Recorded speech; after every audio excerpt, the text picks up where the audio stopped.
How's it going there, everyone? It's Ollie Green here from Better Plants Study. I hope you're all keeping well and had a brilliant weekend. So today is Microgreen Mondays. So I want to tell you a little bit about microgreens. Now, we would have seen microgreens in restaurants and sometimes you might see them in shops, but there's nothing like having your own freshly grown microgreens right at your kitchen table or on the windowsill. Absolutely amazing. Microgreens are packed with full of minerals, vitamins, antioxidants, and they're absolutely super immune boosting little beauties to have. So in some cases, microgreens contain up to 20 times more nutrients than a fully grown broccoli or wherever else you might be growing with them. So these are little kits. So they come in a lovely little box, and basically in it you get some cress, you get peas, you get alfalfa and broccoli, which are absolutely amazing, and some relish. Now some of them have to be soaked for a few hours before you put them in, and some of them don't. The alfalfa and broccoli don't have to be soaked, you can put them straight in, and others then have to soak, so there's no big deal.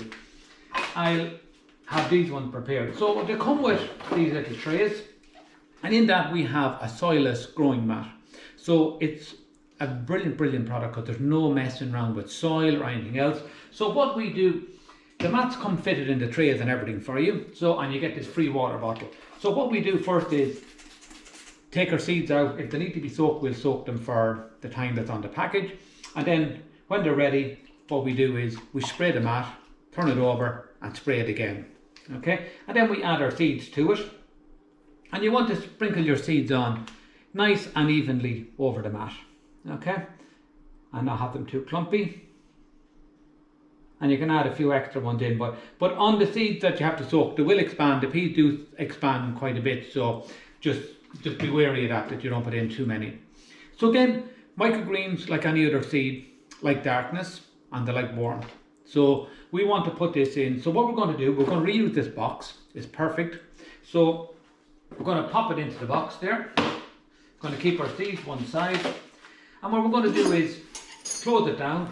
And when the microgreens, we're going to keep it watered maybe once a day, or we're definitely going to check it once a day, and definitely every second day, definitely. So we don't want the mat drying out, and we don't want it soaking wet either.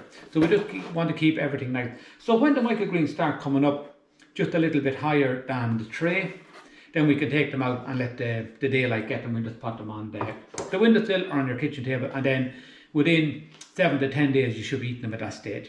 So guys, we're just going to close down the box.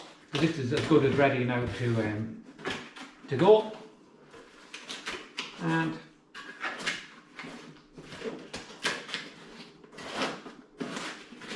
so you can just put that away there somewhere in the corner, and the job is done. And I say definitely check them. So they're available on our website, betterplants.ie. We've absolutely getting amazing reviews back from people that are using them, and they're finding them very simple. And the fact that the box is keeping everything in darkness is absolutely brilliant as well. So guys, I really hope you enjoyed that. Stay safe, and yeah, happy growing your microgreens. And if you have any questions, give me a shout. Thanks so much. Ollie Green, betterplants.ie.